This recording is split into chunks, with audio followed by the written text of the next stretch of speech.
तो ठीक है दोस्तों, अभी हम लोग आ चुके हैं बिल्कुल हमारे नॉर्मल स्क्रीन के ऊपर। कुछ इंपॉर्टेंट स्टॉक्स, उनसे जुड़े इंपॉर्टेंट बातों को कवर करना है।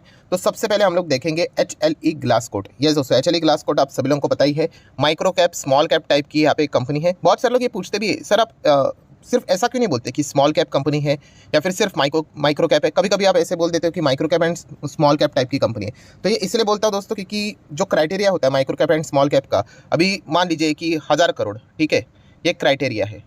मार्केट कैप की मैं बात कर रहा हूँ। अभी इसके ऊपर चला गया तो स्मॉल कैप, नीचे आ गया तो माइक्रो कैप, ऊपर गया तो स्मॉल कैप। तो ये समझ रहे हैं कि जो बॉर्डर के बिल्कुल करीब होता है, तो इसलिए इसको मैं ऐसा बोल देता हूँ micro cap small cap type की कंपनी है। मतलब आज ये ऊपर है इसलिए हम लोग स्मॉल कैप बोल रहे हैं, अगर ये नीचे गिर गया और तो माइक्रो कैप में आ जाएगा। तो ये हम लोगों को मतलब ओरिजिनल पिक्चर समझ में आनी चाहिए कि आप बोलने के लिए इसको मतलब स्मॉल कैप बोल सकते हो, बट एक्चुअल में ये माइक्रो कैप टाइप के भी हम लोग को परफॉर्मेंस दिखाते हुए देखने को मिल जाते हैं। परफॉर्मेंस मतलब आप देख सकते हैं गिरावट 50-50, 60% की गिरावट यहाँ पे होती है। सो कंपनी तो फैंटास्टिक है, राइट। हाँ, रिस्की टाइप की कंपनी है। जिस सेगमेंट में काम करते हैं आपको पता है, ग्लास लाइन इक्विपमेंट, उसमें तो दो ही कंपनी है, JMM फॉडलर एंड HLE ग्लासकोट, मतलब बड़े स्तर पे काम करने वाली। तो ज़रूर इस कंपनी को आप चाहो तो स्टडी कर सकते हो। इसके ऊपर मैंने डिटेल में वीडियो भी बनाया था। आप इसके क्लाइंट्स देखोगे मतलब होश उड़ जाएगा, राइट। क्योंकि जो ये चीज़ें बनाते हैं उसके मतलब फार्मा इंडस्ट्री, केमिकल इंडस्ट्री का ग्लासनिंग इक्विपमेंट के बिना काम चलेगा ही नहीं। तो इसलिए मतलब ज़बरदस्त बिजनेस हम लोग को देखने को मिल जाता है। देन अगर हम लोग बात करेंगे दोस्तों तो HDFC लाइफ इंश्योरेंस, यस। तो ये कंपनी आज के दिन बहुत अच्छा भागा, 6.5%। इंश्योरेंस सेक्टर की मैं बात करूं तो जिनके भी पोर्टफोलियो में इंश्योरेंस के स्टॉक्स है वो कोई भी मतलब सुखी नहीं है। हर किसी, देखिए, हर किसी सेक्टर में ना इस प्रकार के मोड़ आते रहते हैं। ऐसा कभी नहीं रहेगा कि सभी सेक्टर बहुत खूबी से चले करके, राइट। एंड जैसे कि मैं इसके ऊपर भी डिटेल वीडियो बना चुका हूँ कि ये सारे सेक्टर जो चल रहे हैं वो एक्सटर्नल इश्यूज़ के चलते बहुत ज़्यादा परेशान है। कभी बीच में कोविड हुआ था, देन अभी सरकार ने बजट में जो फैसला लिया था, राइट। तो इसके चलते ये पूरे सेक्टर में हम लोग को डिस्टर्बेंस देखने को मिला था। बट जब एक्सटर्नल इशू होता है हमें डरने की जरूरत नहीं होती है। हाँ, मतलब बुरा तो लगता है कि इतना टाइम होल्ड करके रिटर्न्स तो नहीं बन रहे। एनीवेज, सो HDFC लाइफ इंश्योरेंस में आज के दिन तेजी क्यों आई? सर आपने तो ऑलरेडी वीडियो कवर किया था। HDFC लाइफ का जो प्रीमियम है वो तो 83% के आसपास बढ़ते हुए देखने को मिला, मार्केट शेयर बढ़ते हुए देखने को मिला। इसी के चलते भागा होगा? नहीं, मतलब वो एक रीज़न तो ज़रूर है, बट 6.5% के आसपास की तेज़ी के पीछे का वजह है दोस्तों RBI। यस दोस्तों, RBI की अगर हम लोग बात करें तो आप सभी लोगों को पता है कि जितने भी फाइनेंशियल जो भी चीज़ें होती है उसका अल्टीमेटली हेड बॉडी RBI देखने को मिल जाता है, राइट। एंड उसी के साथ साथ RBI के अंडर कौन आ जाता है? HDFC एंड HDFC मतलब बैंक आते हुए देखने को यहाँ पे मिल जाते हैं। तो बैंक को भी अगर कोई फैसला लेना होता है, किधर इन्वेस्टमेंट करना होता है, तो वहाँ पर भी उनको RBI का अप्रूवल चाहिए। सो दोस्तों यहाँ पे RBI ने अप्रूवल दे दिया है किसको? HDFC बैंक को। अभी HDFC तो बोलना तो चाहिए नहीं क्योंकि अल्टीमेटली HDFC बैंक के अंडर ही मर्ज होने वाला है। सो किस चीज़ का अप्रूवल दिया है? तो उन्होंने यहाँ पे कहा है कि आप HDFC लाइफ में जो स्टेक है, राइट, प्रमोटर का, वो आप यहाँ पे क्या कर सकते हो? उसको इंक्रीज कर सकते हो, उसको आप चाहो तो बढ़ा सकते हो। ये परमिशन उनको यहाँ पे प्रोवाइड कर दी है। मतलब इसके पहले की अगर हम लोग बात करें तो आप देख सकते हो कि उन्होंने क्या बोला था कि सिर्फ आप 50% तक ही होल्डिंग रख सकते हो करके। बट अभी जो नोटिफिकेशन यहाँ पे आया है, RBI ने उनको परमिशन यहाँ पे दे दिया है कि आप अपने शेयर होल्डिंग को क्या कर सकते हो? मोर देन 50% इन HDFC लाइफ इंश्योरेंस में यहाँ पे रख सकते हो। सो डेफिनेटली HDFC ग्रुप को तो अपने शेयर्स पसंद है, वो तो अलग अलग रेस्ट्रिक्शंस होते हैं, इसके चलते वो ज़्यादा शेयर्स नहीं रख पाते। तो अभी आप देख सकते हैं HDFC लाइफ में प्रमोटर कितने, मतलब कितना होल्ड करते हैं? 50% के आसपास, राइट। तो अभी हम लोग कह सकते हैं HDFC बैंक यहाँ पे क्या कर सकती है? अपनी हिस्सेदारी ज़बरदस्त बढ़ा सकती है। इससे होगा क्या?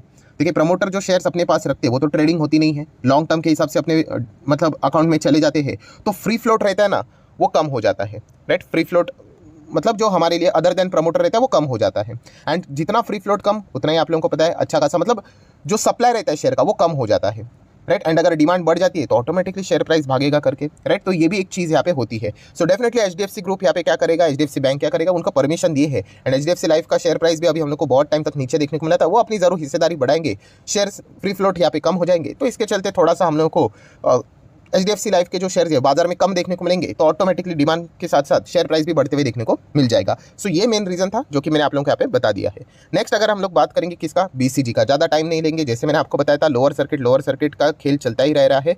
सो बस रिटेल इन्वेस्टर ने बच के रहना चाहिए। बहुत सारे लोग पूछते भी सर क्या रोज़ इसको कवर करते रहते हो? आप मेरा कमेंट सेक्शन चेक कर लेना एक बार।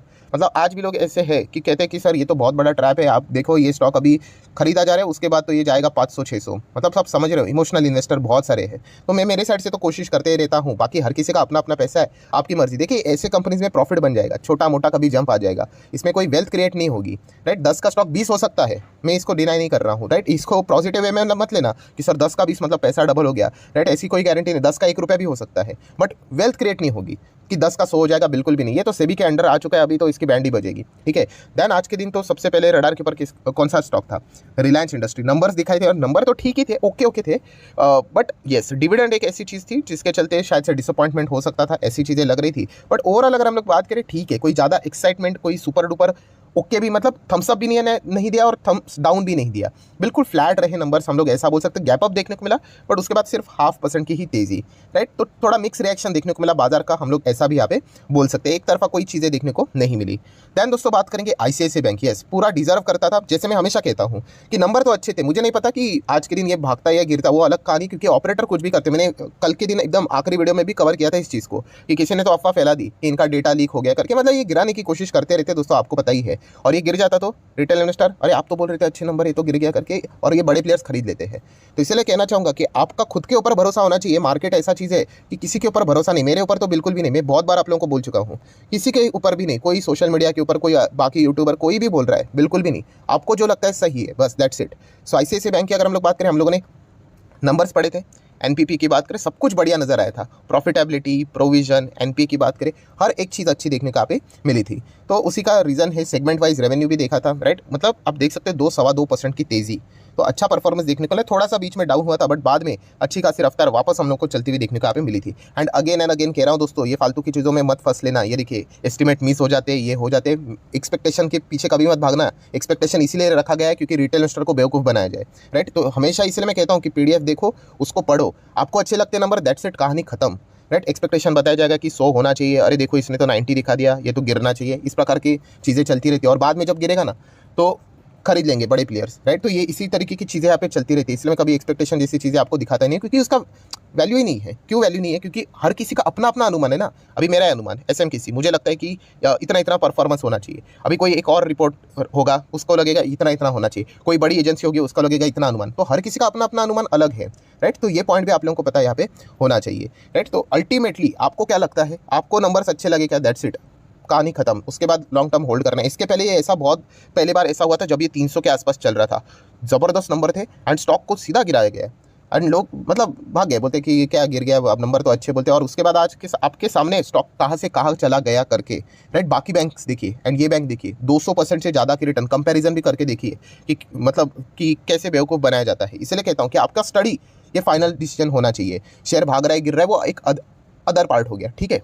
नेक्स्ट अगर हम लोग बात करेंगे दोस्तों, तो येस बैंक भी मैंने आप लोगों को क्या बोला कि मेरी स्टडी तो मैंने सीधा आप लोगों को बता दी है कि दम नजर नहीं आ रहा है। जिस दिन आएगा मैं आप लोगों को बोल दूंगा, इमोशनली जाके बाय करोगे तो आप ही ट्रैप होने वाले, ठीक है। आज के दिन 3% ही गिरा है, ये तो कम गिरा है। एक्चुअल में अगर देखोगे, किसी ने शुरुआत में जोरदार यहाँ पे ठोका है, आप देख सकते हो। मतलब जो ओपन हुआ था 15.50 पे ओपन हुआ था एंड प्रीवियसली क्लोज देखिए 16.20। इसको परसेंटेज में कैलकुलेट करके देखो कितनी गिरावट नजर आएगी, राइट। सो यहाँ पर भी बहुत सारे इमोशनल बायर्स नजर आ जाते हैं। जब भी मैं येस बैंक को कवर करता हूँ तो शुरू हो ही जाते हैं। मैं अगेन कह रहा हूँ दोस्तों, छोटा मोटा प्रॉफिट एक बार तो कैसे मतलब बन सकता है। आप वेल्थ नहीं क्रिएट कर सकते। वेल्थ समझ रहे हो, जिस चीज़ के लिए हम लोग बाजार में आते हैं। मान लीजिए अगर आपने 1 लाख लगाए, 1 लाख का हो सकता है 1,10,000 हो जाए, अगर आप उससे खुश हो तो ठीक है। बट अब ये सोच रहे हो कि 1 लाख मेरा 10 लाख हो जाए, भूल जाइए, ऐसा कुछ नहीं होने वाला है। ये ऐसी चीज़ें कौन से बैंक में होगी? इन बैंक में होती है, राइट। बट वहाँ पे तो हम लोग जाएंगे नहीं, क्योंकि प्राइस 900 रुपये नजर आ रहा है ना। क्वांटिटी तो 1-2 मिलेगी, यहाँ पे तो भर भर के क्वांटिटी मिलेंगी। सो दोस्तों, क्वालिटी के ऊपर फोकस रखिए, क्वांटिटी के ऊपर फोकस मत रखिए, प्राइसिंग के ऊपर मत जाइए। ये मैं बहुत बार आप लोगों को बता चुका हूँ।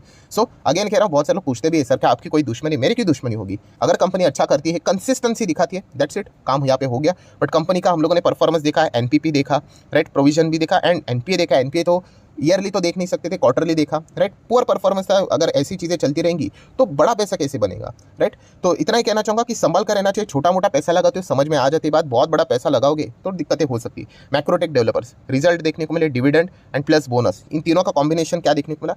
तो ठीक है, ओपनिंग थोड़ा बहुत गैप अप देखने को मिला, उसके बाद कोई ज़्यादा एक्साइटमेंट नजर नहीं आया। वैसे तो ये सेक्टर आपको पता है रियल एस्टेट वाला सेक्टर है, ज़्यादा लोग यहाँ पे आते तो है नहीं, बट स्टिल मैं थोड़ा सा यहाँ पे मेरे स्टडी के हिसाब से, मतलब ऐसा मुझे लगता है कि जो चीज़ें मेरी स्टडी के हिसाब से मुझे थोड़ी बहुत जानकारी है, तो उसमें मेरी गाड़ी मिस नहीं होनी चाहिए। तो मैं छोटा सा क्वांटिटी रख लेता हूँ, तो उससे थोड़ी मुझे भी खुशी मिलती है कि चलो उसमें मैंने पार्टिसिपेट तो किया करके। ऐसा नहीं कि 1000 शेयर खरीद लेता हूँ, बिल्कुल भी नहीं, राइट। तो ये हम लोगों को समझ में आना चाहिए कि कहाँ पे कितना क्वांटिटी खरीदना भी होता है।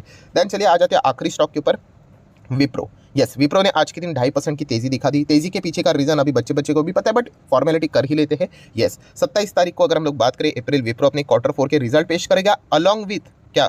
बायबैक। ये दोस्तों विप्रो बायबैक कंसीडर करने जा रहा है। अभी इसके ऊपर मोहर नहीं लगी है कि बायबैक तो मिलेगा ही मिलेगा, कोई कंपलसरी बात नहीं है।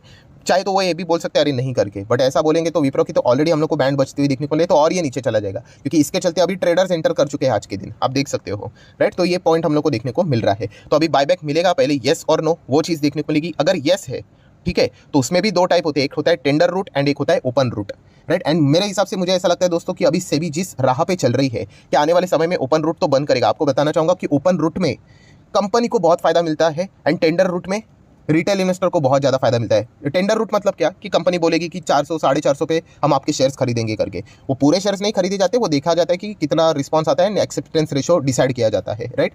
सो मेरे हिसाब से मुझे ऐसा लगता है कि tender root and open root ये दो रूट रहते हैं। इसमें शायद से विप्रो ओपन रूट के लिए जाएगा, शायद से। मैं अगेन कह रहा हूँ ये कोई कंपल्शन वाली बात नहीं, जाने के लिए वो टेंडर भी जा सकते, बट टेंडर जाएंगे तो मुझे लगता है कि बहुत सारी भीड़ आएगी, क्योंकि विप्रो में बहुत सारे लोगों ने निवेश किया होगा, जो कि गलत नहीं है, बट ये स्लो चलता है, उनको नेचर नहीं पता होता है, राइट। एंड इसके चलते वो फील करते हैं कि वो ट्रैप है करके, तो वो टेंडर रूट बहुत ज़्यादा वो पार्टिसिपेट करने जाएंगे, तो एक्सेप्टेंस रेशो भी गिर जाएगा, तो ज़्यादा कुछ हाथ में आएगा नहीं। तो मुझे ऐसा लगता है, गलत तो गलत ही सही, क्या फ़र्क पड़ता है, ओपन रूट के साथ शायद से विप्रो जा सकता है। एंड ऊपर रूट आपको पता है कि मार्केट को अच्छा बिल्कुल भी नहीं लगता है, क्योंकि कोई फायदा ही नहीं होगा, राइट। तो देख लेते हैं, अभी दूध का दूध पानी का पानी, वो तो 27 अप्रैल को ही हम लोग को पता है यहाँ पे चल जाएगा, राइट। सो जितने भी इंपॉर्टेंट पॉइंट्स थे सारे मैंने कवर कर लिए। वीडियो अच्छा लगे तो चाहो तो लाइक एंड शेयर कर सकते हो। एंड